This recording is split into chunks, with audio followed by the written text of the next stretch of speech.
Good evening India. मैं हूं Satyapriya. Good evening India के इस विशेष एपिसोड में आप सबका मैं तहे दिल से स्वागत करती हूं। 26 मई 2017 को प्रधानमंत्री श्री नरेंद्र मोदी जी के नेतृत्व में सरकार अपने 3 साल पूरे कर रही है और इन 3 सालों में प्रधानमंत्री जी के नेतृत्व में कई बड़ी योजनाएं शुरू की गईं, जैसे स्किल इंडिया, प्रधानमंत्री आवास योजना, जन धन योजना आदि।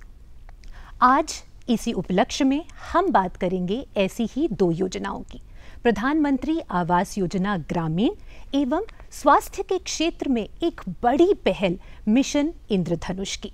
जानेंगे कैसे हो रहा है इन योजनाओं का क्रियान्वयन, क्या है इनकी प्रभावशीलता और कैसे हम और आप लाभ उठा सकते हैं इन योजनाओं का।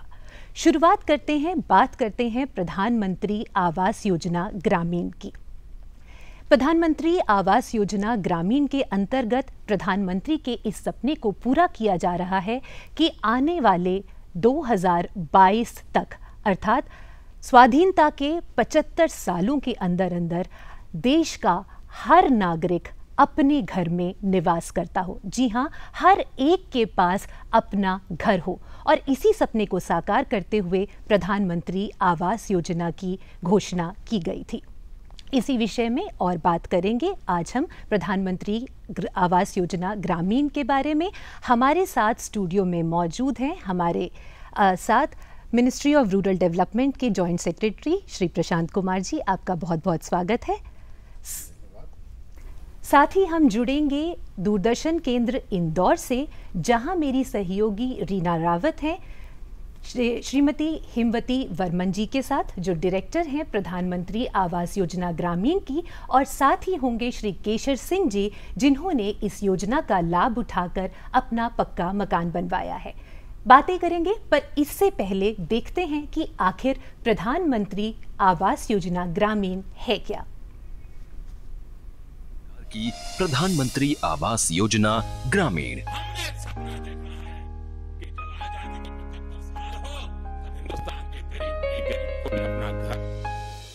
प्रधानमंत्री जी के कथन को साकार रूप दे रही है प्रधानमंत्री आवास योजना ग्रामीण।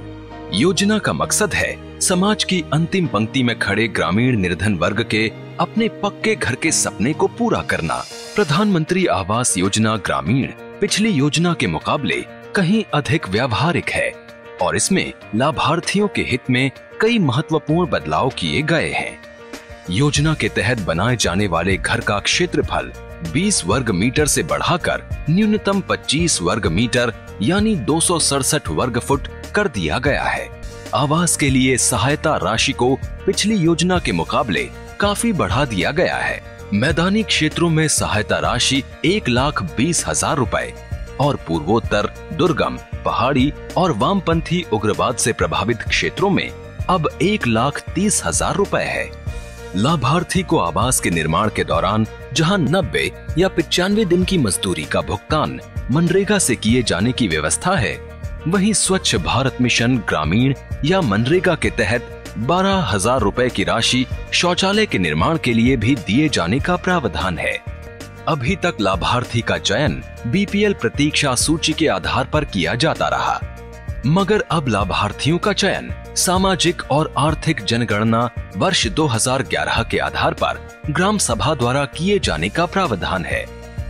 लाभार्थी सूची में अपना क्रम जानकर इस बात का अंदाजा लगा सकता है कि आवास के लिए उसका नंबर कब आएगा। राज्य सरकार की ये जिम्मेदारी है कि वो लाभार्थियों द्वारा बनाए जा रहे आवासों पर निगरानी रखें, बन रहे घर की लागत कम आए और मकान क्षेत्रीय स्थिति के अनुकूल हो। इसके लिए क्षेत्र में उपलब्ध निर्माण सामग्री के इस्तेमाल के लिए लाभार्थियों को प्रोत्साहित किया जा रहा है। मकान बनने पर बिजली की व्यवस्था दीनदयाल उपाध्याय ग्रामीण ज्योति योजना के तहत की जानी है। प्रयास इस बात का भी है कि प्रत्येक लाभार्थी के आवास तक पाइपलाइन से स्वच्छ पेयजल की आपूर्ति हो सके। योजना के तहत घर में रसोई का निर्माण भी किया जाना है। पेट्रोलियम मंत्रालय द्वारा लाभार्थियों को उज्ज्वला योजना के तहत रसोई गैस कनेक्शन उपलब्ध कराए जाने की व्यवस्था की गई है। योजना के तहत सहायता राशि सीधा लाभार्थी के बैंक खाते में डीबीटी के तहत इलेक्ट्रॉनिकली ट्रांसफर की जाती है। योजना से जुड़े लोगों के लिए आवास ऐप शुरू किया गया है। इस ऐप के जरिए निरीक्षणकर्ता या लाभार्थी अपने पुराने घर, जहां वो वर्तमान में रह रहा है, एवं दूसरे स्थान जहां उसके द्वारा नवीन आवास बनाया जाना प्रस्तावित किया जा रहा है, उन दोनों स्थलों एवं आवास निर्माण के दौरान पूर्व निर्धारित विभिन्न चरणों की जियो टैग्ड फोटो आवास ऐप के माध्यम से खींचकर सरकार तक भेज सकता है। ये स्पष्ट करना भी जरूरी होगा कि प्रधानमंत्री आवास योजना ग्रामीण के तहत वर्ष 2022 तक लगभग 3 करोड़ ग्रामीण आवास बनाने का लक्ष्य निर्धारित किया गया है। लक्ष्य को समय रहते पूरा किया जा सके, इसके लिए युद्ध स्तर पर प्रयास जारी हैं।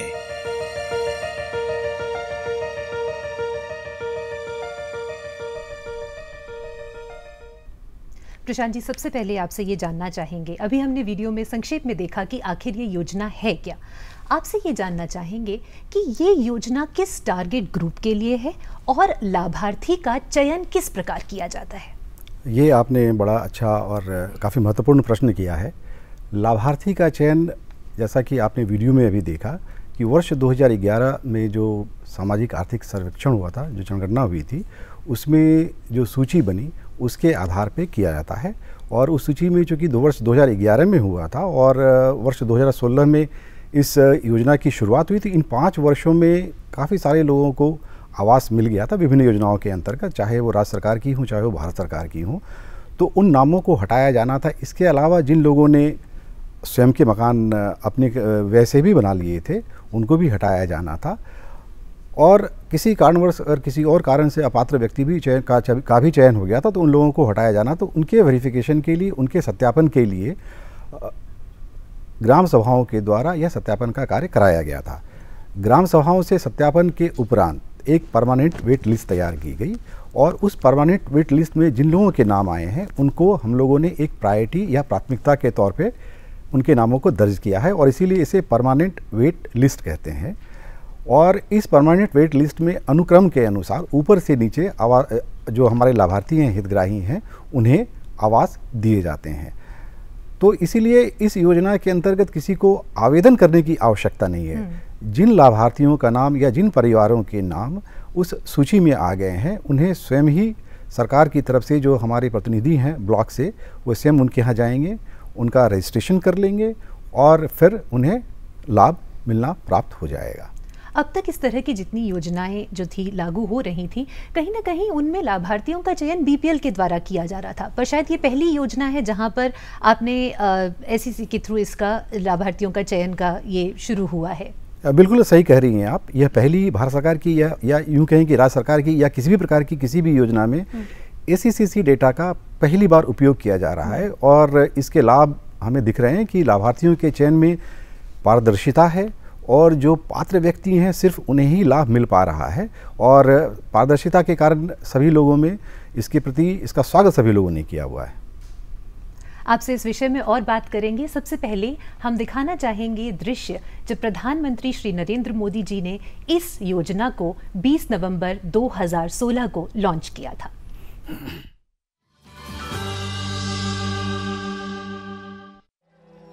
Prime Minister has always taken a keen interest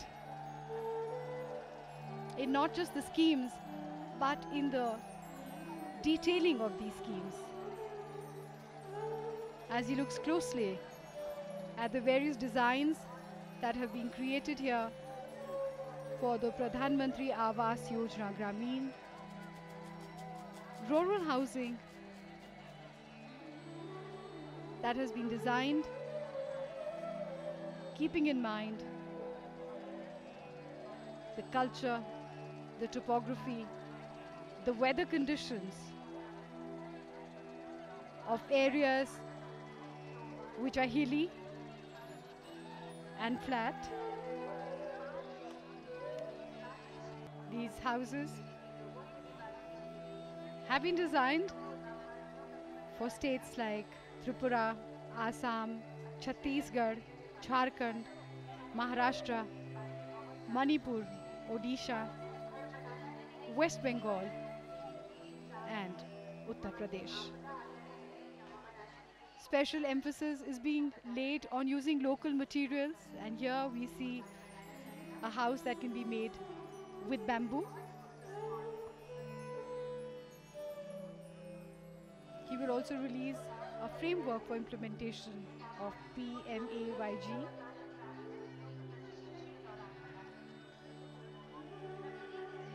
There will be a presentation of certificates to successful candidates of the Rural Mason Training Program in 4 pilot states, and a presentation of sanction letters to beneficiaries of Pradhan Mantri Awas Yojana Gramin.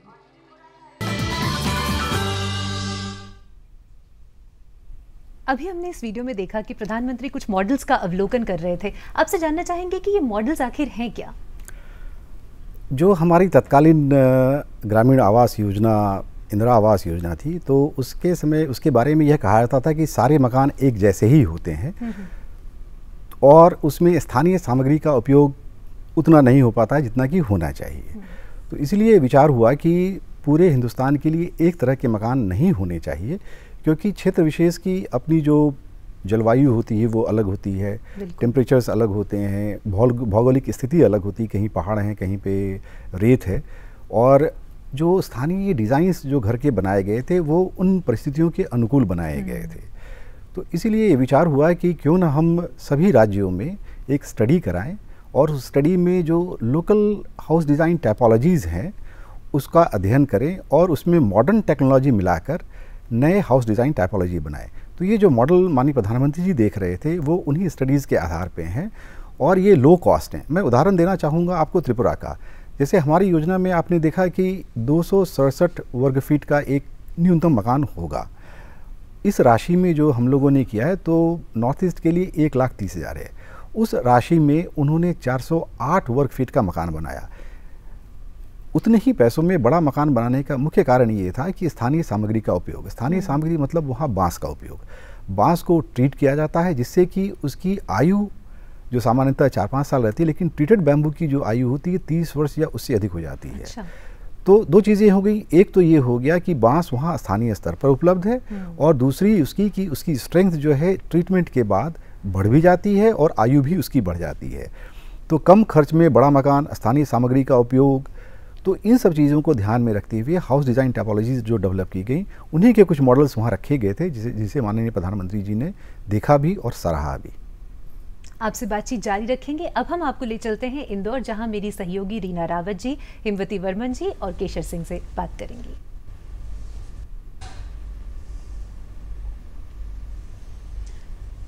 धन्यवाद सत्यप्रिया। इंदौर दूरदर्शन से आप सभी दर्शकों का स्वागत है। जैसा कि आप जानते हैं, प्रधानमंत्री आवास योजना का अभियान हमारे मध्य प्रदेश में भी काफ़ी जोर शोर से चल रहा है। इसी पर चर्चा करने के लिए आज हमारे साथ मौजूद हैं प्रधानमंत्री आवास योजना ग्रामीण की डायरेक्टर हेमवती वर्मन जी। हेमवती जी, आपका हमारे स्टूडियो में स्वागत है। और साथ ही जिन्होंने इससे लाभ लिया है वो लाभार्थी भी हमारे साथ स्टूडियो में मौजूद हैं। केसर सिंह जी, आपका भी हमारे स्टूडियो में बहुत बहुत स्वागत है। हेमवती जी, यहाँ मैं आपसे सबसे पहले ये पूछना चाहूँगी कि मध्य प्रदेश में जो प्रधानमंत्री आवास योजना ग्रामीण का जो कार्यान्वयन हो रहा है उसका लक्ष्य क्या है और अब तक हम इस लक्ष्य को कहाँ तक प्राप्त कर पाए हैं? अभी जैसे आपने प्रोग्राम में सुना ही है, ये प्रोग्राम 2016 से लॉन्च हुआ है। मध्य प्रदेश में भी इसका दिसंबर 2016 में इसका प्रारंभ किया गया है। वर्ष 2016-17 में हमको 4.5 लाख का लगभग लक्ष्य मिला है और इस वर्ष 17-18 में लगभग 4 लाख का लक्ष्य, कुल मिलाकर 8.5 लाख का लक्ष्य मिला है। उसमें से अभी तक हम लोग 6.25 लाख लोगों को ऑलरेडी सैंक्शन जारी हो चुके हैं। अच्छा। और 4.5 लाख से ऊपर के लोगों को प्रथम किस्त जारी होकर कार्य प्रारंभ किया जा चुका है और 1 से 1.5 लाख लोगों तक सेकंड किस्त भी जारी हो गई है। और बरसात के पूर्व हम लोग 1.5 से 2 लाख घर पूर्ण करने का भी पूरी तैयारी है। अच्छा। इस वर्ष दिसंबर तक हम सभी घरों को पूर्ण करेंगे। जी मैम, यहाँ हम ये पूछना चाहेंगे कि अधिक से अधिक लोगों को ये आवास योजना का लाभ मिल सके, इसके लिए क्या आप कुछ और भी अतिरिक्त कार्य चला रही हैं, कार्यक्रम कुछ चल रहे हैं शासन की तरफ से? इसमें जैसे इसका मूल जो परमानेंट वेट लिस्ट है, इसका मूल सूची है SCCC का, जो सामाजिक आर्थिक सर्वेक्षण 2011 में हुआ है। उस सूची में जैसा भी आपने पहले सुना है, इसमें जो पिछले 5 वर्षों में किसी ने घर बना लिया, स्वयं बना लिया, या सरकार द्वारा उपलब्ध कराए गई हैं, या कुछ एक्सक्लूजन क्राइटेरिया है उसमें अपात्र पाए जाते हैं, तो वो अपात्र व्यक्ति को घर ना मिले, पात्र व्यक्ति कोई छूटे ना जो वेट लिस्ट से, तो उसको पारदर्शी तरीके से मध्य प्रदेश में इसका चयन हुआ है। तो यहाँ मैं बीच में आपको टोक रही हूँ कि ये जो पात्रता की बात है, तो इसमें पात्रता के लिए क्या मापदंड रखे जाते हैं कि ये व्यक्ति इसे आवास पात्रता के में सबसे प्रायोरिटी उनको दिया गया है जिनके पास बिल्कुल आवास नहीं है, आवासहीन है, फिर शून्य कक्ष कच्चा मकान है, या 1 रूम कच्चा मकान है, फिर 2 रूम कच्चा मकान है। इस प्रकार सबसे पहले प्राथमिकता उसको मिलेगी जिनके पास बिल्कुल घर नहीं है। तो इस प्रकार प्रायोरिटी फिक्स हुआ है।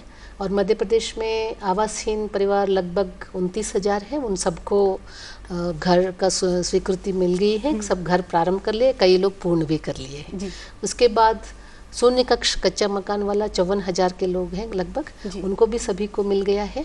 और थर्ड कैटेगरी जो 1 कक्ष कच्चा मकान वाले हैं, वो संख्या मध्य प्रदेश में काफ़ी बड़ा है, लगभग 27 लाख है। उसमें से अभी 3 वर्षों में हमको 11.78 लाख घर बनाना है।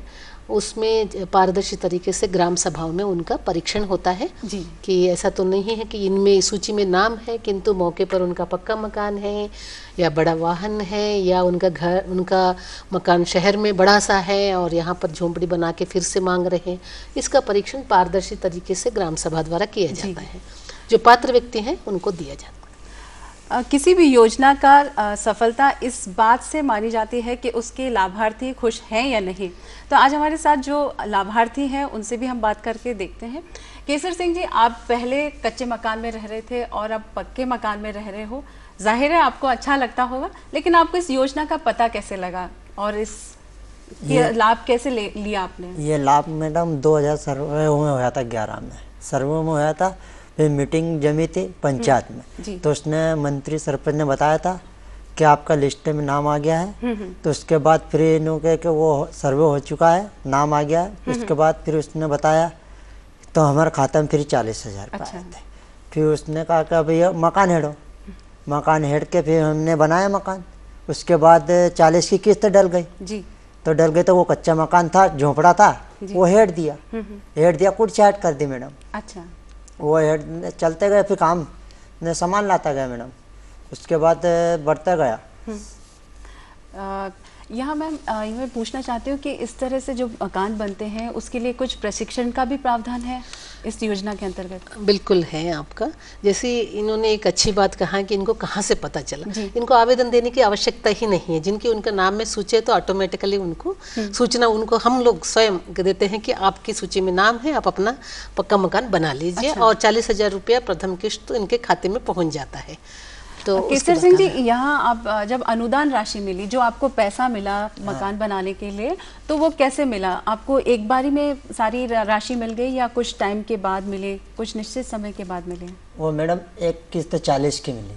अच्छा, वो कितने दिन के दौरान मिली? वो मिली शुरू में 40,000 शुरू 40 मिली जी। उसके बाद फिर मकान बनता गया, फिर 15-20 दिन बाद फिर वो मकान जैसा काम चलता गया जी। उसके बाद फिर मिली जी। उसके बाद फोटो गया, उसके बाद बचे कुछ समय तो वो काम तो मिस्त्री चलता चला गया, तो जैसा फोटो खींचता गया मकान के, ऐसे किस्त मिलते गए 20-20 दिन। यानी कि आप एक ये मापदंड रखते हैं कि इतना मकान कंप्लीट हो जाएगा तो हम ये राशि देंगे। प्रथम किस्त सैंक्शन के साथ ही 40,000 रुपये देते हैं ताकि वो सामान ला के अपना कार्य प्रारंभ कर सके। चर्चा तो और भी जारी रहेगी, लेकिन अभी प्रधानमंत्री आवास योजना ग्रामीण के लिए हमारे इंदौर की टीम ने एक फिल्म तैयार की है, आइए देखते हैं।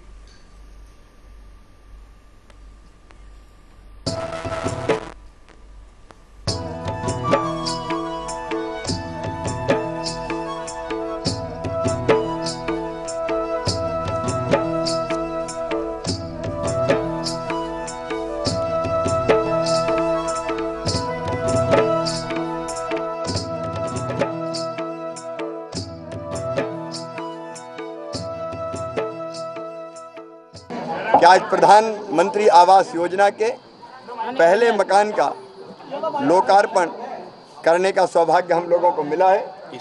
ये उदयराम सीताराम जी का घर है और आज वो बहुत प्रसन्न है कि प्रधानमंत्री आवास योजना के अंतर्गत उनका मकान बन के कंप्लीट हो गया है। आज उन्होंने पूजन की, गृह प्रवेश किया, उनको बधाई, उनको शुभकामनाएं।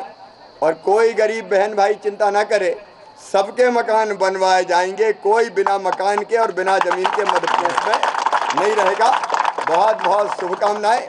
प्रधानमंत्री आवास योजना के अंतर्गत केंद्र शासन के द्वारा जो नियम निर्देश बनाए गए हैं उसके अंतर्गत सामाजिक आर्थिक सर्वेक्षण 2011 में हुआ था। उसमें जिन आवासहीन व्यक्तियों का नाम आया है उनको वरीयता के अनुरूप उन्हें प्रधानमंत्री आवास योजना का लाभ दिया जाना है।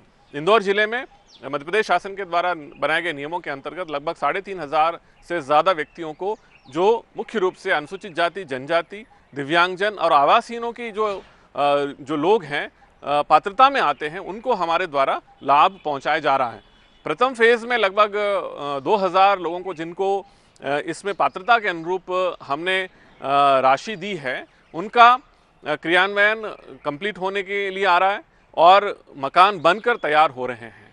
इसमें मुख्य रूप से हमने जिला प्रशासन की ओर से हमने हितग्राहियों का चयन करना, उसके साथ साथ हमने उसके क्रियान्वयन के लिए बहुत सारे ऐसे आवश्यक कदम भी उठाए हैं। जैसे हितग्राही के लिए आसानी से ईंटें, रेता, सीमेंट इत्यादि मिले। हमने जितने भी ठेकेदार होते हैं जो इससे संबंधित, जैसे रेत की आवश्यकता है तो रेत के ठेकेदार, ईंटों की आवश्यकता है तो जो अच्छे क्वालिटी के जो ईंटें मिल सकते हैं उनसे संपर्क कर, इस तरह से हमने प्रधानमंत्री आवास योजना के अंतर्गत जो आवासीनों के लिए मकान बनना है, कम से कम और गुणवत्ता युक्त, कम से कम रेट में और गुणवत्ता युक्त ये मटेरियल मिले, इसके लिए हमने जिला प्रशासन ने प्रयास किया है, जिसकी वजह से त्वरित गति से कम समय में बहुत अच्छे तरीके से ये तमाम आवास बन के तैयार हो रहे हैं।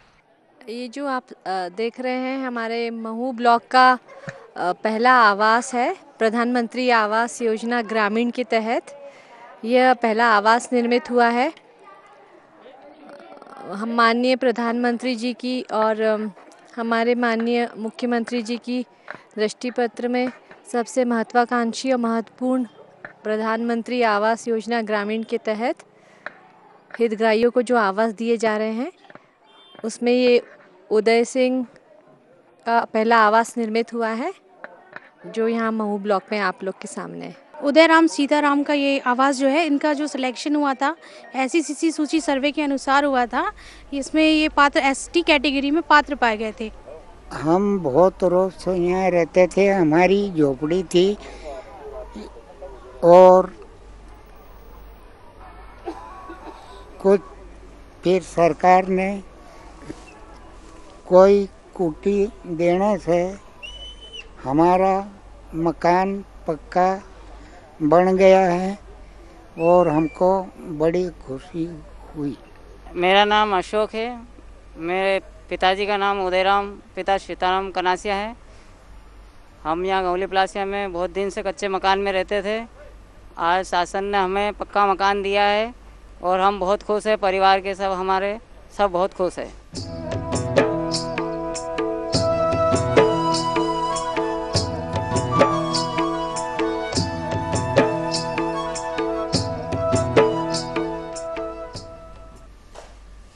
जैसा कि अभी आपने देखा कि मध्य प्रदेश में भी ग्रामीण आवास योजना जो चलाई जा रही है वो काफ़ी सफलतापूर्वक चल रही है। और इस चर्चा को हम यही ख़त्म करते हैं और अपने एक्सपर्ट और केसर जी का धन्यवाद करते हैं और वापस हम दिल्ली चलते हैं इस उम्मीद के साथ कि इस ग्रामीण आवास योजना को हम सफलतापूर्वक निश्चित समय में पूरा कर पाएंगे। मध्य प्रदेश में किस तरह से इस प्रोजेक्ट का क्रियान्वयन हो रहा है, ये दिखाने के लिए, हम तक ये खबर पहुंचाने के लिए रीना आपका बहुत बहुत शुक्रिया। प्रशांत जी, आपसे जानना चाहेंगे कि एक बार अनुदान राशि जब मिलती है तो उसका भुगतान किस तरह से किया जाता है? बहुत सही प्रश्न है आपका। जब हितग्राही का या लाभार्थी का चयन हो जाता है तो उसके बैंक खाते को भी मैप किया जाता है और जैसे ही पहली सैंक्शन के साथ जब आवंटन पत्र जब जारी किया जाता है तो उस सैंक्शन के साथ ही पहली किस्त जारी होती है, जैसा उन्होंने बताया है। और ये आवास सॉफ्ट PFMS का प्लेटफॉर्म है, इलेक्ट्रॉनिक प्लेटफॉर्म है, मैनेजमेंट इंफॉर्मेशन सिस्टम का प्लेटफॉर्म है, उसके माध्यम से इलेक्ट्रॉनिकली जाता है।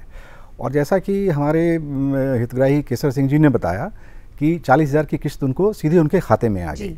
तो पूरी पारदर्शिता है, कहीं पे भी ह्यूमन इंटरवेंशन नहीं है, खाते से पैसा, और खाता भी पूरे राज्य में एक ही खाता होता है, जिससे कि पूरे प्रदेश में सभी हितग्राहियों का, जैसे इनके यहाँ अगर पिछले साल 4 लाख हितग्राही थे तो स्टेट नोडल अकाउंट जो होता है, स्टेट नोडल बैंक जो होता है, उस बैंक से हितग्राही के बैंक के खाते में सीधे राशि आती है, बीच में कहीं कोई ह्यूमन इंटरफेरेंस नहीं है। तो जब राशि आ जाती है, उसका दूसरा कदम जब होता है कि जब उन्होंने मकान बनाना शुरू कर दिया तो पहली किस्त तो सैंक्शन के टाइम मिल गई, दूसरी किस्त सामान्यतः प्लिंथ लेवल पे आती है। तो प्लिंथ लेवल जैसे ही हो जाता है तो हमारा दूसरा जो MIS का इंटरवेंशन होता है वो है आवास ऐप का। आवास ऐप एक मोबाइल बेस्ड एप्लीकेशन है और हितग्राही स्वयं या कोई भी व्यक्ति जो ब्लॉक द्वारा अधिकृत किया जाता है, वह व्यक्ति मौके पे जाके उस स्टेज की फ़ोटो खींचता है। और चूंकि ये ऐप है और एप्लीकेशन से वो सीधे हमारे MIS आवास सॉफ्ट पे आ जाता है। जब वो फ़ोटो खींच जाती है तो उसकी जियो रेफरेंसिंग हो जाती है उस फोटोग्राफ की, अर्थात उसकी अक्षांश और देशांतर या लैटिट्यूड लैंगिट्यूड वो दर्ज हो जाता है, टाइम दर्ज हो जाता है और डेट तिथि दर्ज हो जाती है। तो मतलब वो चीज़ फ्रीज हो जाती है कि उस तारीख को उस समय पे इस मकान की स्थिति क्या थी। पूरी तरह से पारदर्शी है ये। बिल्कुल पारदर्शी है। और इसका सबसे बड़ा फ़ायदा ये भी हो जाता है कि आप डिफरेंट स्टेजेस की फ़ोटो देख रहे हैं, तो आपको हिंदुस्तान में, चूँकि ये पब्लिक डोमेन में है, आप या कोई भी व्यक्ति चाहे तो उस व्यक्ति के मकान की प्रगति देख सकता है। तो हम इस बात से पूरी तरह आश्वस्त होते हैं कि चूँकि ये पारदर्शी प्रक्रिया है, कोई भी देख सकता है और लाभार्थी स्वयं भी फ़ोटो खींच कर अपलोड कर सकता है। तो हमें धीरे धीरे धीरे धीरे नहीं, एक साथ ही हम सारे मकानों की प्रगति भी देख सकते हैं। तो इस तरह से आवास सॉफ्ट DBT प्लेटफॉर्म से, आवास सॉफ्ट और PFMS के प्लेटफॉर्म से DBT होती है, डायरेक्ट बेनिफिट ट्रांसफ़र है, और आवास ऐप के माध्यम से हम प्रगति की भी मॉनिटरिंग करते हैं। प्रशांत जी, आप यहाँ आए, आपने हमसे ये जानकारी साझा की, बहुत बहुत धन्यवाद। ठीक, धन्यवाद। अब आपको दिखाते हैं एक ऐसी कहानी जो मन को हर्षित करने वाली है। एक ऐसी महिला की कहानी जिनका पूरे जीवन का एक सपना रहा, अपना खुद का घर, और वह सपना साकार हुआ प्रधानमंत्री आवास योजना ग्रामीण के द्वारा।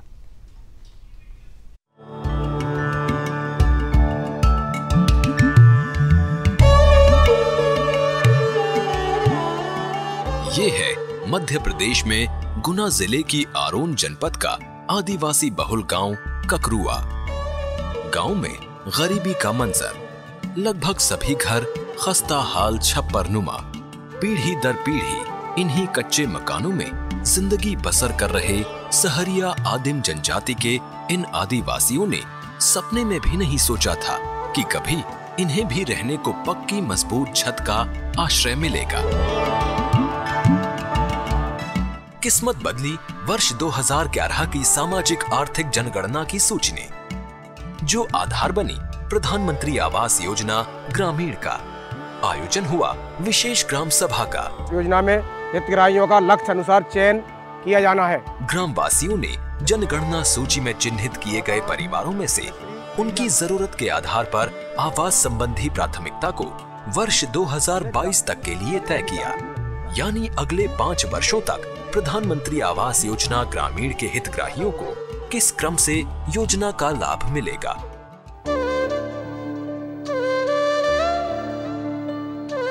अपने पक्के घर का इंतजार जड़िया बाई से ज्यादा भला किसे होगा। उम्र 100 साल, सांसों की लड़खड़ाती डोर न जाने कब टूट जाए। जीवन के इन आखिरी दिनों में इंतजार अपने पक्के मकान का। अगर वो महिला एक दिन भी अगर नए मकान में रह लेती है तो ये उसके लिए बड़ी उपलब्धि होगी।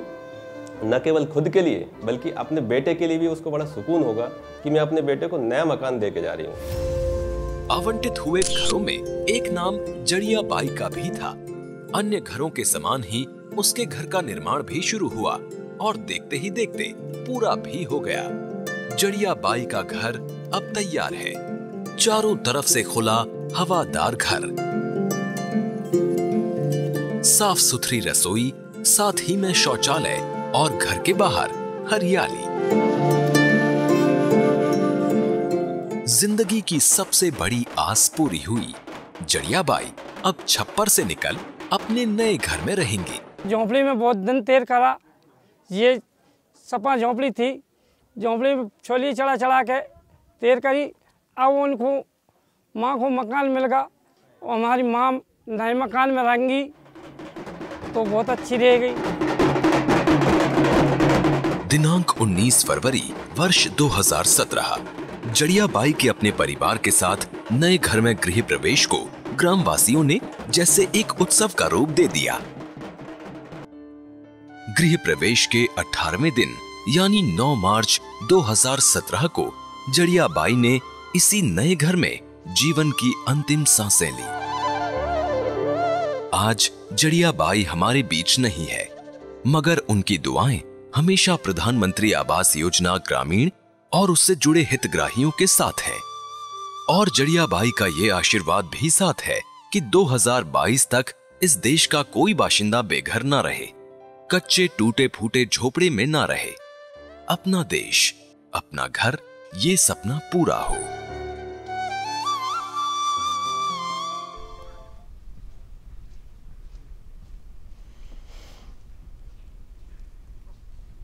यूनिवर्सल इम्यूनाइजेशन प्रोग्राम भारत में सन 1978 में शुरू किया गया, लेकिन आज भी भारत में लगभग 90 लाख से 1 करोड़ बच्चे ऐसे हैं जिन्हें संपूर्ण टीकाकरण नहीं मिल पाता। शायद यही कारण था कि सन 2014 में प्रधानमंत्री श्री नरेंद्र मोदी जी ने स्वस्थ भारत की ओर एक बहुत बड़ा कदम उठाया। जी हाँ, उन्होंने घोषणा की मिशन इंद्रधनुष की, जो एक परियोजना है जिसके तहत इस बात को गारंटी किया जाता है, इस बात की ओर एक बड़ा कदम है कि भारत का हर बच्चा संपूर्ण टीकाकरण पा सके। क्या है मिशन इंद्रधनुष, हम इसके बारे में बात करेंगे।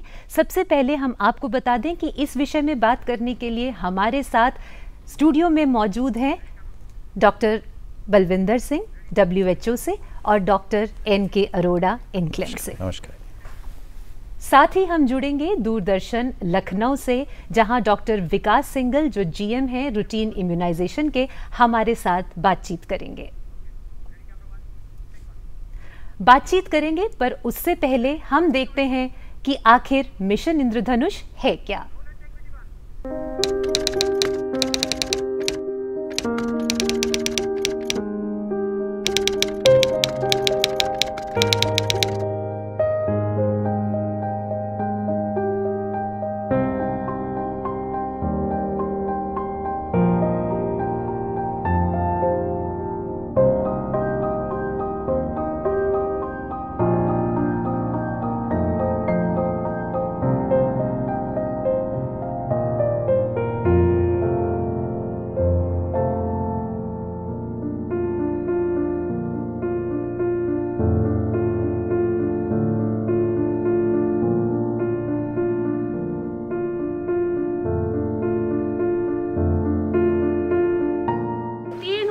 तब एक डोज होती है, ये 7 बीमारियों के लिए होते हैं टीके।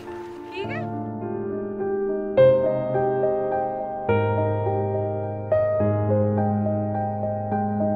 मिशन इंद्रधनुष के तहत 0 से 2 वर्ष के बच्चों का टीकाकरण आंगनवाड़ी क्रमांक 2 में 13/7/15 को होना सुनिश्चित हुआ है।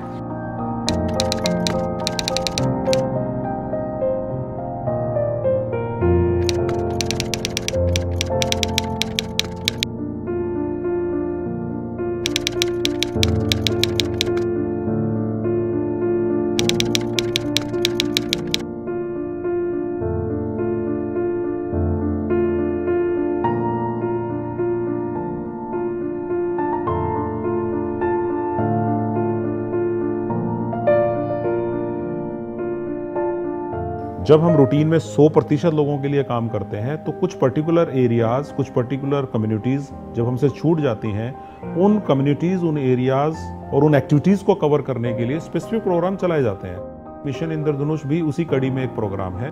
इस कार्यक्रम में टारगेट ये है कि जो 2 साल से कम के बच्चे हैं और जो प्रेग्नेंट वुमेन हैं जो अनइम्यूनाइज्ड रह गए हैं या फिर पार्शली इम्यूनाइज्ड हुए हैं उनको टारगेट करने का है, ताकि देश में पूरी तरह से वैक्सीनेशन का कवरेज हो सके। तो जब रूटीन टीकाकरण होता है तो वहाँ तक बच्चे पहुँच नहीं पाता है। कभी बच्चा घर में अकेला होता, माँ बस होती है, उसको लाने के लिए कोई नहीं होता है, माँ नहीं आ पाती है। तो हमने आशा और मैं खुद और आंगनवाड़ी तीनों के माध्यम से बच्चे निकाले कि कहाँ किस टोले में कौन से बच्चे हैं।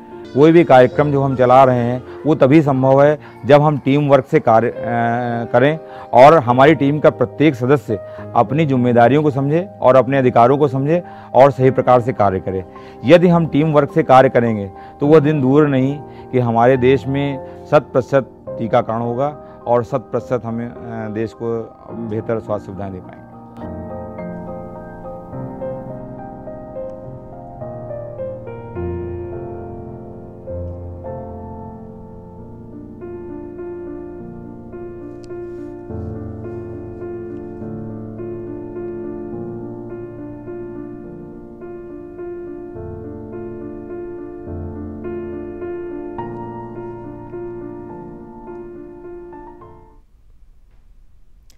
इस वीडियो के माध्यम से अभी हमने यह जानने की कोशिश की कि आखिर मिशन इंद्रधनुष है क्या। सबसे पहले ये जानना चाहेंगे कि जब ऑलरेडी रूटीन इम्यूनाइजेशन का एक कार्यक्रम था तो ऐसे में मिशन इंद्रधनुष की क्या ज़रूरत थी। डॉक्टर बलविंदर सिंह जी, आपसे जानना चाहेंगे। देखिए, बहुत अच्छा सवाल। रूटीन इम्यूनाइजेशन प्रोग्राम हमारा एक निर्धारित दिनों में चलता रहता है, सारी स्टेट्स में चलता है। बट ये देखा गया कि मिशन इंद्रधनुष एक प्रयास है, एक कोशिश है उन बच्चों तक पहुंचने की, उन गर्भवती महिलाओं तक पहुंचने की जहां पर या तो हम नहीं पहुंच पाए उन तक या वो नहीं जुड़ पाए हमारे टीकाकरण प्रोग्राम में। तो जहां पर ऐसे एरियाज़ हैं वो खास प्लान्स बना करके टारगेट किया गया कि हम लोग जा करके उन तक पहुँचें और उनका पूर्ण रूप से टीकाकरण कराएं। तो ऐसे में जब हम इसके क्रियान्वयन की बात करते हैं तो ये प्रोग्राम किस तरह से आगे बढ़ रहा है, तो इसकी क्या मॉनिटरिंग और सुपरविजन की भी कोई एक प्रक्रिया है? देखिए, मिशन इंद्रधनुष शायद ज़रूरत ही ना पड़ता अगर हमारे सारे बच्चे ठीक से टीकाकरण अगर उनका चल रहा होता, क्योंकि ये इतना प्रोसेस स्लो रहा। हम अभी तक आपने बताया 65% तक ही पहुँच पाए हैं जी। तो आगे बढ़ने के लिए अब जैसे हमारे माननीय प्रधानमंत्री जी इसकी बहुत क्लोज मॉनिटरिंग भी कर रहे हैं। अभी मॉनिटरिंग की बात की तो अभी पिछले 26 तारीख को, अभी 2 दिन पहले ही माननीय प्रधानमंत्री इसको प्रगति प्रोग्राम में इसका बहुत इंटेंसिव रिव्यू हुआ है। उसमें आगे यही देखा गया है कि जहां पर हमारी प्रोग्रेस स्लो है हम वहां पर इसको आगे बढ़ाएं। इसमें WHO और बाकी अन्य एजेंसियों के माध्यम से भी इसकी मॉनिटरिंग फील्ड में हो रही है, जिसमें देखा जाता है कि क्या कितने बच्चे आपके छूट गए ऐसे इलाकों में जहाँ पर हम लोगों ने प्लान किया था। तो वो सारा डेटा गवर्नमेंट ऑफ इंडिया के साथ, स्टेट गवर्नमेंट्स के साथ, लोकल डिस्ट्रिक्ट गवर्नमेंट्स के साथ शेयर होने के बाद ही वो आगे अपना प्लान करते हैं कि आगे हम इसको कैसे बढ़ाएं। तो ये अल्टीमेटली मिशन इंद्रधनुष जो आज चल रहा है, तो हम ये देखना चाहते हैं कि जो सेशंस, जो टीकाकरण सत्र बच्चों तक पहुंचने के लिए इसके माध्यम से लग रहे हैं, वो धीरे धीरे हमारा रूटीन इम्यूनाइजेशन में आ जाए। हम ये मिशन इंद्रधनुष अपना साल, 2 साल, 3 साल चलाने के बाद बंद करें और ये प्रक्रिया हमारी रूटीन इम्यूनाइजेशन में बढ़ जानी चाहिए।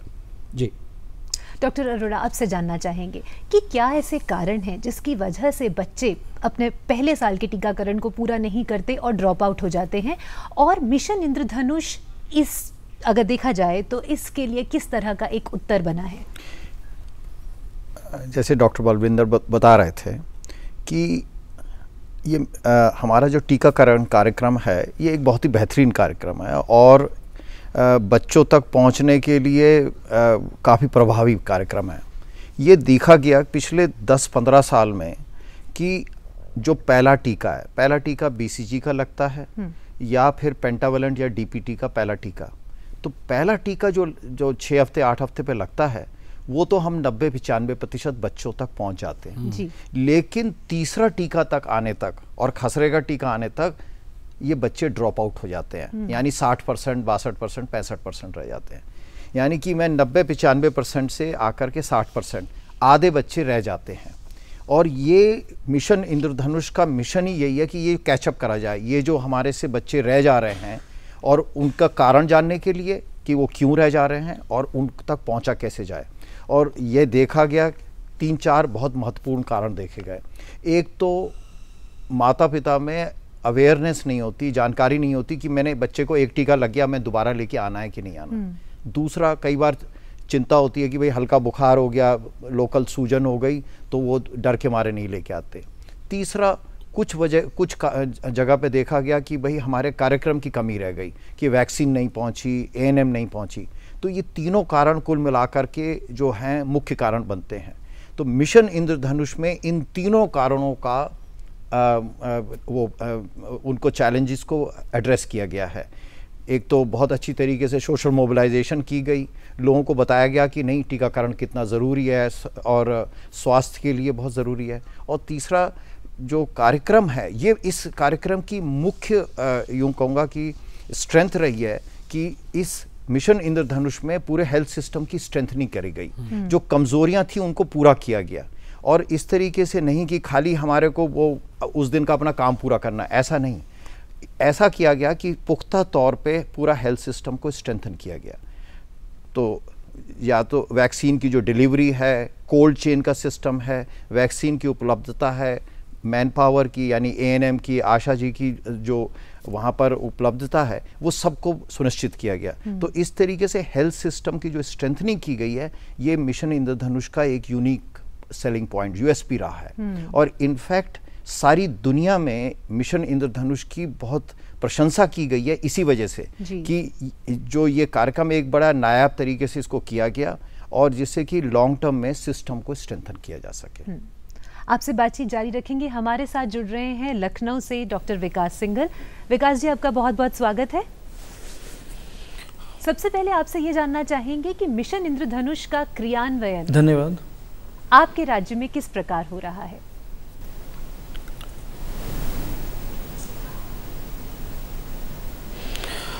मिशन इंद्रधनुष का क्रियान्वयन उत्तर प्रदेश में ये चौथा फेज अभी चल रहा है। इससे पहले तीन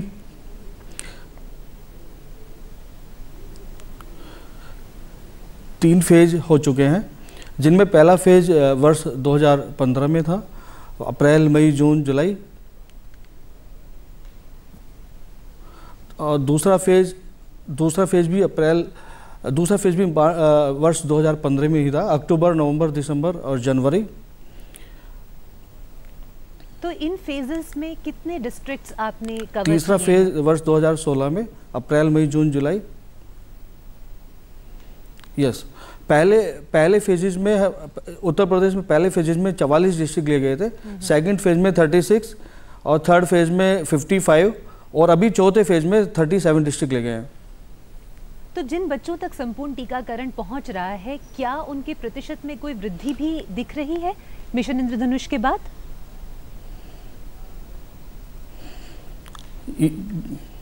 बिल्कुल मैडम। पहले फेज के दौरान जो पहला फेज हमारा 44 डिस्ट्रिक्ट में हुआ था, उसमें पहले राउंड में हमारा जो प्रतिशत था फुल इम्यूनाइजेशन का प्रतिशत, वो 52% था मात्र। जो पहले फेज के चौथे राउंड तक, जुलाई राउंड तक आते आते 65% हुआ, जिसमें 13% की वृद्धि हुई। जी विकास जी, आपसे हम जुड़े रहेंगे। पहले दर्शकों इसी तरह से जो हैं। दूसरा फेज था, उसमें पहले चरण में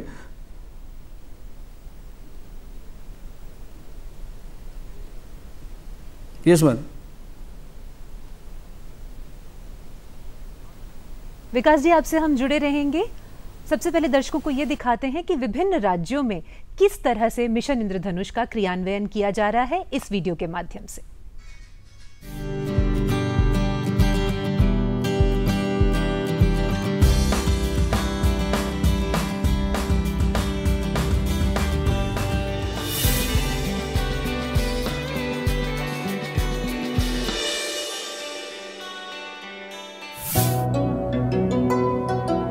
झारखंड का अलौदिया गांव ये एक आदिम जनजाति समूह है।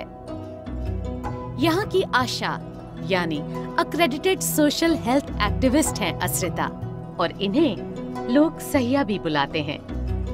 हर घर में स्वास्थ्य का पैगाम पहुँचाने के लिए गांव की ये बहू हर चुनौती का सामना करती है, चाहे वो लोगों की सोच हो या उनका टीकाकरण से होने वाले कुछ विपरीत प्रभाव को लेकर डर।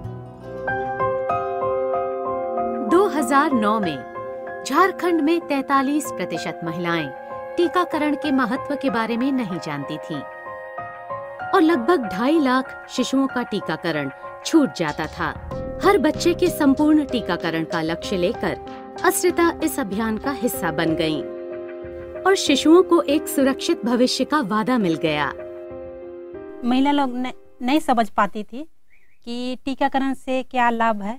यहाँ की महिला लोग बोलती थी कि मेरा बच्चा लोग का तबीयत खराब हो जाता है। जब हम लोग इन लोग को समझाएं, धीरे धीरे समझ गई है और टीकाकरण के लिए वो लोग समय समय पर लाती है।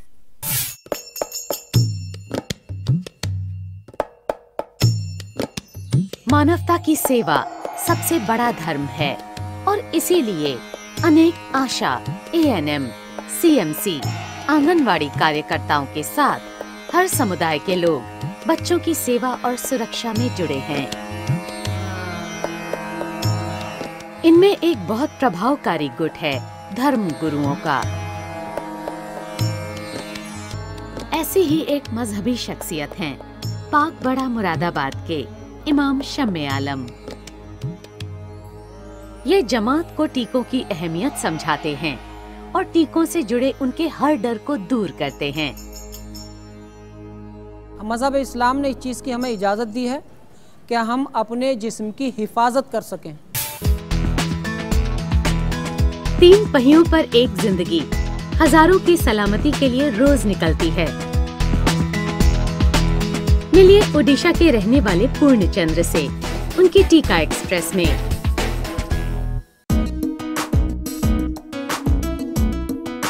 हर बच्चे को सारे टीके लगें, यही इस स्टार का मकसद है। मैं हमेशा देखता था ANM मैडम को अस्पताल से टीकों का डब्बा लेकर बच्चों के पास जाते हुए। इसमें बहुत वक्त लग जाता था, इसके कारण कई बच्चों का टीकाकरण रह जाता था। मेरे पास ऑटो था तो मैंने सोचा कि मैं खुद ही टीके अस्पताल से लेकर बच्चों तक पहुंचा दूं, ताकि सभी का टीकाकरण समय पर हो सके।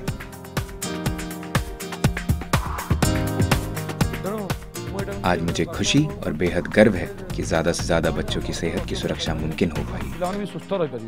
हर बुधवार सूरज निकलते ही पूर्णचंद्र अपनी टीका एक्सप्रेस में कोल्ड चेन सेंटर से टीके लेकर 6 उपकेंद्रों तक पहुंचाते हैं।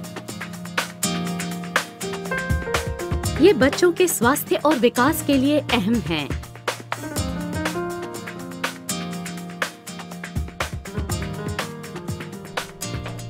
विकास जी, सबसे पहले चलते हैं आपके पास। आपसे ये जानना चाहेंगे कि जब मिशन इंद्रधनुष का इम्प्लीमेंटेशन की बात होती है, इसके क्रियान्वयन की बात होती है, तो ऐसे में जिलों का चयन किस तरह से किया जाता है?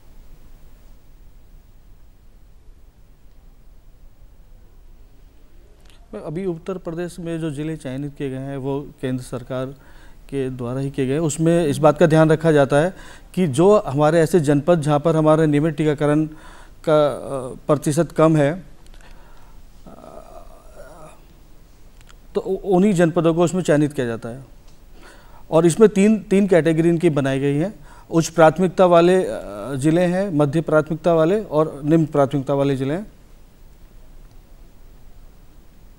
तो आगे की रणनीति क्या है इसके क्रियान्वयन की? तो इस प्रकार इसमें 37 जनपद इस बार हैं। आगे की रणनीति में इस बार हम क्योंकि इसका उद्देश्य ये है कि जो भी हमारे ऐसे सब सेंटर हैं जो रिक्त हैं, जहाँ पर एएनएम छुट्टी पर हैं, 3 महीने से लगातार कोई सेशन नहीं हुआ है, या ऐसे हाई रिस्क एरियाज जो पोलियो की दृष्टि से हाई रिस्क एरियाज हैं, ब्रिक क्लिन्स, नोमैड्स, जिसमें ब्रिक, या दूसरा वो क्षेत्र जहाँ पे हमारा फुल इम्यूनाइजेशन कवरेज बहुत कम है, या ऐसे छोटे छोटे गांव या मजरे जहाँ पर नियमित टीकाकरण के दौरान कोई टीकाकरण सत्र नहीं लग पाते। आपका बहुत बहुत धन्यवाद विकास जी। डॉक्टर, आपसे ये जानना चाहेंगे कि आखिर टीकों की गुणवत्ता को किस तरह से निर्धारित किया जा सकता है? देखिए, जो ये मिशन इंद्रधनुष में या रूटीन इम्यूनाइजेशन में या कोई भी हमारे टीकाकरण प्रोग्राम में जो वैक्सीन नीचे पहुंचती हैं, बच्चों को लगाई जाती है, वो इतनी सेफ्टी से और इतना ध्यान रखा जाता है उसके कोल्ड चेन पर। अगर आप हमारे किसी कोल्ड चेन पर स्टोर पर जा करके देखें तो शायद वो बहुत बड़े प्राइवेट अस्पतालों से भी ज़्यादा उनको ध्यान से उनका रिकॉर्डिंग, रिपोर्टिंग, जो डिवाइसेस लगे हुए हैं, जो मॉनिटरिंग चेक्स हैं उसके ऊपर, सो +2 से +8 डिग्रीज तक हमारे टेम्परेचर पर रखी जाती हैं, जिसका अब मॉनिटरिंग इवन बड़े तरीके से इवन डिवाइसेस के ऊपर भी किया जा रहा है। तो उस तरीके से देखा जाए तो देखिए वैक्सीन्स बिल्कुल पूर्ण रूप से सुरक्षित और सेफ और इफ़ेक्टिव कोल्ड चेन के तहत ये हमारे उस लास्ट शिशु तक पहुंचती है जहां पर ये खोली जाती है और लगाई जाती है। तो गुणवत्ता में हम ये बोलेंगे कि अभी तक फ़िलहाल ऐसे कोई प्रमाण सामने नहीं आए कि जहाँ पे इसमें किसी में कोई संदेह हो या कोई इस पे कोई इस पे और कोई टिप्पणी या कोई संशय रख सके। डॉक्टर अरोड़ा, आप इस पर कुछ? मैं ये कहना चाहूँगा, पिछले 2.5-3 साल में टीकाकरण क्षेत्र में आमूल परिवर्तन किया गया है और जो हमारी वैक्सीन्स हैं, जो टीके हैं, उनकी गुणवत्ता के ध्यान के लिए कोल्ड चेन जो होती है बहुत महत्वपूर्ण होती है। और लगभग पूरे देश में जो कोल्ड चेन का है एक पूरा रिवैम्प किया गया है। और बलविंदर जी कुछ कहना चाह रहे थे कि आजकल इलेक्ट्रॉनिक मॉनिटरिंग होती है। यहाँ बैठे बैठे दिल्ली में बैठ कर के इस देश में करीब 26,000 कोल्ड चेन पॉइंट्स हैं, उनकी मॉनिटरिंग करी जाती है। तो और कोल्ड चेन को मॉनिटर करना जो है बहुत ही महत्वपूर्ण है गुणवत्ता को बनाए रखने के लिए। उसके अलावा हर वैक्सीन की हर वायल के ऊपर एक कागज़ का टुकड़ा होता है जिसको VVM कहते हैं, जिससे कि ये पता चलता है कि ये वैक्सीन एफिकेशियस है कि नहीं है, उसकी गुणवत्ता मेंटेन्ड है कि नहीं है। और अगर उसका कलर चेंज हो जाए तो ANM को और बाकी डॉक्टर्स को बताया जाता है कि उसको डिस्कार्ड कर दिया जाए, फेंक दिया जाए अगर उसमें कहीं कमी आई है। तो कई सारे स्टेप लिए गए हैं कि जो वैक्सीन है उसकी गुणवत्ता को मेंटेन किया जाए।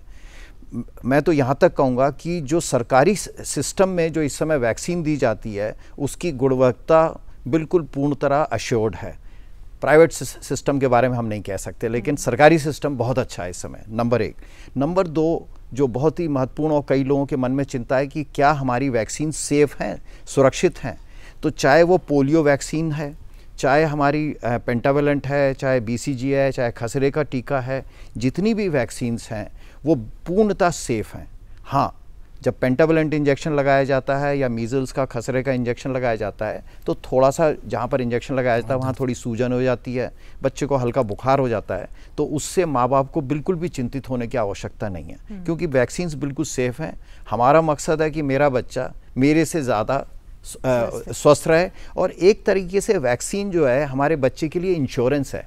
उसको स्वस्थ रहने के लिए उसका एक इंश्योरेंस होता है और इसलिए ये ज़रूरी है। और यही मैसेजेस मिशन इंद्रधनुष के द्वारा बहुत अच्छी तरीके से माँ बाप को पहुँचाए जा रहे हैं उन दूर दराज के एरिया में जहाँ पर माँ बाप को अदरवाइज़ पता नहीं चलता। और आपने देखा होगा कि इसमें पूरा का पूरा देश एक तरीके से जुड़ा हुआ है कि इन मैसेजेस को पहुँचाया जा सके। अगर हम न्यूली इंट्रोड्यूस्ड वैक्सीन्स की बात करें, जैसे IPV की बात करें या रोटा वायरस की बात करें, तो क्या मिशन इंद्रधनुष इनको भी एडमिनिस्टर करता है? बिल्कुल। आपको बताया, जब ये सत्र लगाए जाते हैं तो उसमें ये नहीं देखा जाता कि कौन सी वैक्सीन को पीछे रखना है। ये सारी वैक्सीन्स जो हमारे UIP सिस्टम में, यूनिवर्सल इम्यूनाइजेशन प्रोग्राम, सारी वैक्सीन्स को उन टीकाकरण सत्रों पे लेके जाया जाता है और उन बच्चों को जिनको ये वैक्सीन नहीं मिली है उन तक ये वैक्सीन लगाई जाती है। एक चीज़ और मैं बोलना चाहूँगा, और वो ये कि आमतौर पे बच्चों में हल्का खांसी, ज़ुकाम, दस्त वगैरह की बीमारी हो जाती है, इसकी वजह से टीकाकरण में देरी हो जाती है और ये बहुत आम बात है। तो इस मिशन इंद्रधनुष में उस देरी को पूरा पकड़ा जाता है। तो एक ग्लोबल लेवल पे क्या किया गया है कि पहले साल में टीकाकरण तो करना ही होता है, लेकिन जो बच्चे रह जाते हैं उनको दूसरे साल में भी टीकाकरण देना होता है। तो ये सेकेंड ईयर प्लेटफॉर्म जो है, ये मिशन इंद्रधनुष ने इसको एक इंस्टीट्यूशनलाइज, संस्थागत रूप दे दिया है, जिससे कि अब ये होगा कि हिंदुस्तान में बच्चे पहले साल में तो वैक्सीन मिलेगा ही, लेकिन अगर छूट जाते हैं किसी कारण से तो वो दूसरे साल में भी उनको वो टीकाकरण मिल सकेगा। तो इस तरीके से जो मैं पहले कह रहा था कि सिस्टम को स्ट्रेंथन करने की कोशिश की गई है मिशन इंद्रधनुष में, कि और सेकेंड ईयर प्लेटफॉर्म को एक संस्थागत रूप दिया गया है। जी सत्यप्रिया जी, एक चीज़ की शायद चर्चा करना ज़रूरी होगा कि देश में हमारे अभी हर 3 बच्चों में एक बच्चा, हर तीसरा बच्चा मान के चलिए, जिसे या तो कोई भी टीकाकरण नहीं मिला है या कुछ एक मिले, उसके बाद पूर्ण रूप से वो नहीं हो पाए। हम जब भी बात करते हैं फुल इम्यूनाइजेशन की बात करते हैं कि 1 साल के अंदर बच्चे को जो टीके लगने थे क्या वो मिल गए हैं या नहीं, बट आज 1 साल ही नहीं, हमें अब आगे सेकेंड ईयर इम्यूनाइजेशन भी, जैसे अभी डॉक्टर अरोड़ा ने बोला, सेकेंड ईयर भी देखना होगा कि हमारे कुछ बूस्टर डोजेज होती हैं, कुछ और अन्य डोजेज होती हैं, वो पूरा का पूरा शेड्यूल फॉलो करना ज़रूरी है। और बच्चे को पूर्ण रूप से खाली फुल इम्यूनाइजेशन नहीं, मैं कहूँगा कंप्लीट इम्यूनाइजेशन 2 साल और 2 साल से ऊपर भी जो जो उसकी वैक्सीन बनती है उसको देना जरूरी है। तो साथ ही संक्षेप में ये भी जानना चाहूँगी कि मिशन इंद्रधनुष के बाद क्या रूटीन इम्यूनाइजेशन के टीके भी लगवाने ज़रूरी हैं, लगाए जा सकते हैं? देखिए, जब मिशन इंद्रधनुष में जो जा रहे हैं तो वो कार्ड जो मदर लेके आती है उस बच्चे के लिए, तो उसी में वो अंकित होते हैं। कोई मिशन इंद्रधनुष में कोई अलग से वैक्सीन नहीं है, वैक्सीन वही हैं, बस जो छूटी हुई वैक्सीन हैं, जो ड्यू डोजेज हैं वो दे दी जाती हैं, कार्ड में अंकित किया जाता है। और वो कार्ड उसके बाद जब रूटीन इम्यूनाइजेशन में वो बच्चा कहीं भी जाए, मिशन इंद्रधनुष में अगर बच्चे को कोई टीका मिला है और अगर वो माँ ले जा करके कार्ड किसी और क्षेत्र या किसी और राज्य, किसी और स्टेट में, डिस्ट्रिक्ट में जा करके अगर वो कार्ड दिखाती हैं तो वो रूटीन इम्यूनाइजेशन में से जो भी ड्यू डोजेज हैं वो उसे बिल्कुल मुहैया होती है उसमें। अब दर्शकों को दिखाते हैं कि किस तरह से क्रियान्वयन हो रहा है मिशन इंद्रधनुष का असम में।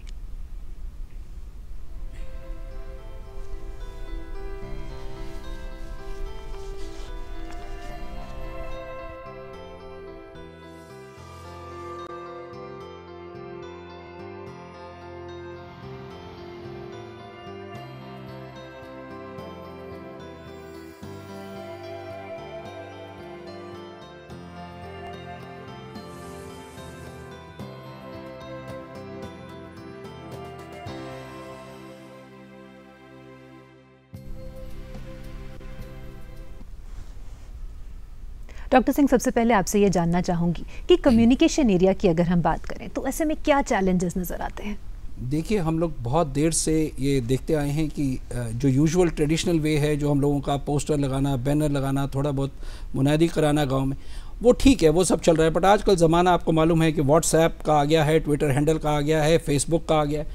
आजकल थोड़ा सा इस तरफ मैं ध्यान दिलाना चाहूँगा सबका कि कुछ एक मैसेज ऐसे हैं, अच्छे मैसेज शायद इतनी तेज़ी नहीं पकड़ते, बट कोई एक ऐसा मैसेज जो टीकाकरण के खिलाफ है या कुछ ऐसा है, किसी ने बना के कर दिया, ऐसे मैसेज प्रोग्राम को बहुत प्रभावित करते हैं।